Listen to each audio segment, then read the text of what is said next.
प्रिय छात्र एवं छात्राओं, मैं आपका हिंदी विषय का शिक्षक महेंद्र धाकड़ और आज हम पढ़ेंगे परीक्षा की दृष्टि से महत्वपूर्ण अध्याय विराम चिन्ह। विराम चिन्ह परीक्षा की दृष्टि से हमारे लिए इसलिए महत्वपूर्ण है क्योंकि विराम चिन्ह का एक अपना अध्याय है, परंतु इसके पश्चात एक चीज़ यह भी है कि अपन लिखने में बहुत गलतियां करते हैं। पूर्ण विराम, अर्धविराम, प्रश्न सूचक, विषय सूचक, उद्धरण चिन्ह लगाने के संबंधी। अब हम इन गलतियों को किस प्रकार करते हैं और किस प्रकार इनसे बचा जा सकता है, अब हम सभी को समझेंगे। हम अपने विचारों और भावों को ठीक तरह से प्रकट करने के लिए हम बीच में थोड़ा सा रुकते हैं। विराम को प्रकट करने के लिए जिन चिन्हों का प्रयोग किया जाता है उन्हें विराम चिन्ह कहते हैं। हिंदी के प्रयोग में किए जाने वाले प्रमुख विराम चिन्ह निम्नलिखित हैं। अब हम इन विराम चिन्हों को समझेंगे। अब हम सबसे पहले देखेंगे पूर्ण विराम। वाक्य के पूरा होने पर अंत में पूर्ण विराम का प्रयोग किया जाता है। यह वाक्य की पूर्णता प्रकट करने वाला चिन्ह है, अर्थात जब वाक्य पूरा हो जाता है, वाक्य पूर्ण हो जाता है, जब पूर्ण विराम लगाया जाता है। इसी प्रकार दूसरा चिन्ह है अर्धविराम। इस चिन्ह का प्रयोग पूर्ण विराम से कम समय तक ठहरने के लिए करते हैं, जैसे नाटक समाप्त हुआ, दर्शक चले गए। अर्थात वाक्य पूर्ण नहीं होता है, वाक्य के बीच में ही जहाँ पर हम कुछ समय के लिए रुकते हैं वहाँ पर अर्धविराम लगाया जाता है। तीसरा चिन्ह है अल्प विराम। पढ़ते समय अर्धविराम से कम समय में ठहरने के लिए इस चिन्ह का प्रयोग किया जाता है।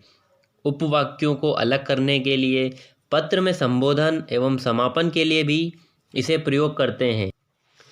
इसका प्रयोग वाक्य में के बीच में कुछ देर रुकने के लिए किया जाता है। हमारा अगला चिन्ह है प्रश्न सूचक, जिसे हम इंग्लिश में क्वेश्चन मार्क कहते हैं। प्रश्न सूचक वाक्य में प्रश्न पूछने की स्थिति को दर्शाने के लिए इस चिन्ह का प्रयोग किया जाता है। जैसे क्या तुमने काम कर लिया, अर्थात जब भी हम किसी से कुछ प्रश्न पूछते हैं उस समय पर अंत में प्रश्न सूचक चिन्ह का प्रयोग किया जाता है। प्रश्न सूचक चिन्ह का प्रयोग वाक्य के अंत में किया जाता है जब हम किसी से कुछ भी सवाल या प्रश्न करते हैं। इस प्रकार हमारा अगला चिन्ह है विस्मय सूचक। इस चिन्ह का प्रयोग विस्मय, हर्ष, घृणा, खुशी, करुणा, शोक आदि भावों के लिए किया जाता है। यह चिन्ह वाक्य के मध्य अथवा अंत में प्रयोग होता है।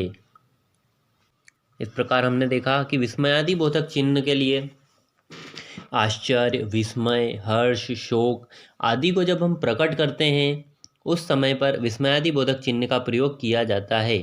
जैसे वाह कितनी बड़ी नदी है, काश मैं दौड़ जीत पाता, इतनी लंबी दीवार, आह कितनी पीड़ा हो रही है। हमारा अगला चिन्ह है उद्धरण चिन्ह। किसी कथन को पूर्ण रूप से लिखने के लिए इसका प्रयोग किया जाता है। किसी वक्ता की उक्ति, शीर्षक, वाक्यांश, विशेष रचना आदि के लिए इस चिन्ह का प्रयोग किया जाता है। इसके दो प्रकार हैं, एकल और युगल। एक उदाहरण देखते हैं। बाल गंगाधर तिलक ने कहा था स्वतंत्रता हमारा जन्मसिद्ध अधिकार है। इसमें यहाँ पर उद्धरण चिन्ह का प्रयोग किया गया है। एकल उद्धरण चिन्ह का उदाहरण देखते हैं। प्रेमचंद की रचना गोदान है। अब हम हमारा अगला योजक चिन्ह देखेंगे, अर्थात हमारा अगला चिन्ह है योजक चिन्ह।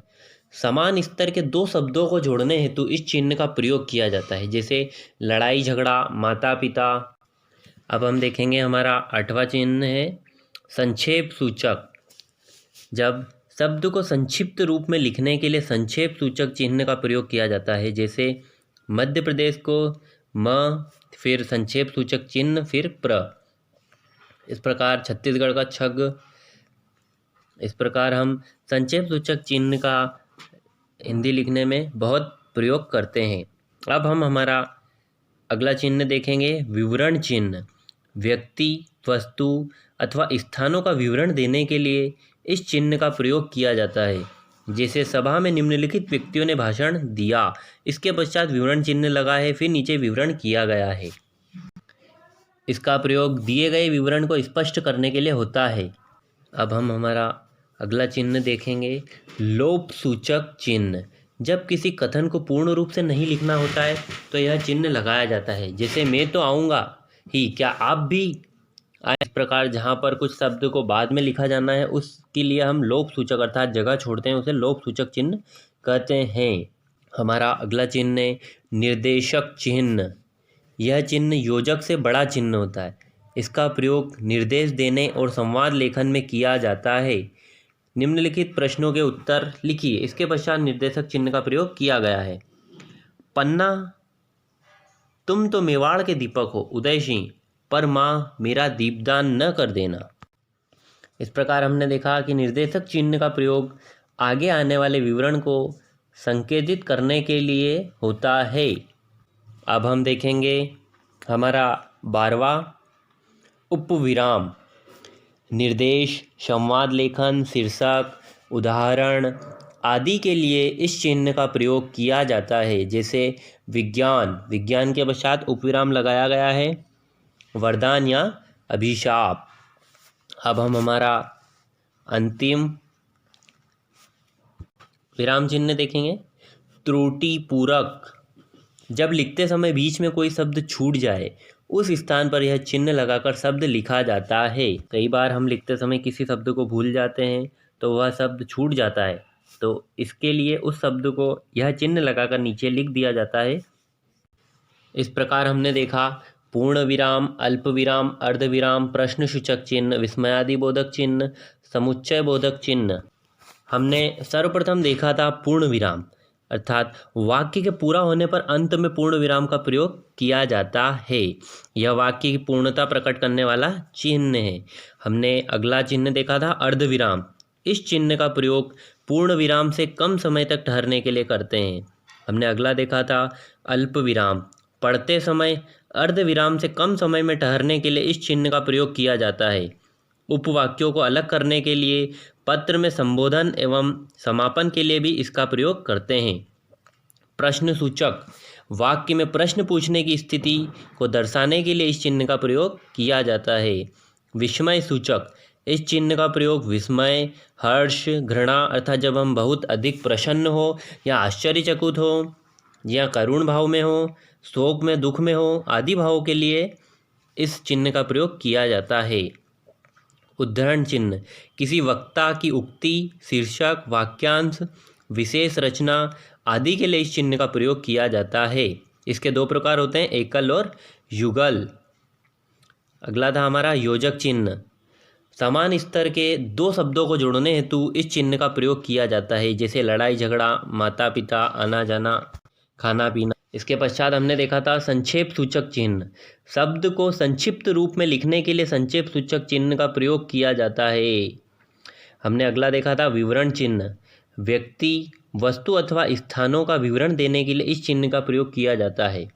हमने देखा था लोप सूचक चिन्ह। जब किसी कथन को पूर्ण रूप से नहीं लिखना होता है तो यह चिन्ह लगाया जाता है। जैसे मैं तो आऊँगा ही, क्या आप भी। इसके पश्चात लोप सूचक चिन्ह लगे हुए हैं। निर्देशक चिन्ह, यह चिन्ह योजक से बड़ा होता है। इसका प्रयोग निर्देश देने और संवाद लेखन में किया जाता है। अगला था उपविराम। निर्देश, संवाद लेखन, शीर्षक, उदाहरण आदि के लिए इस चिन्ह का प्रयोग किया जाता है। अगला हमने देखा था त्रुटिपूरक। जब लिखते समय बीच में कोई शब्द छूट जाए उस स्थान पर यह चिन्ह लगाकर शब्द लिखा जाता है। इस प्रकार हमने विराम चिन्हों को समझा।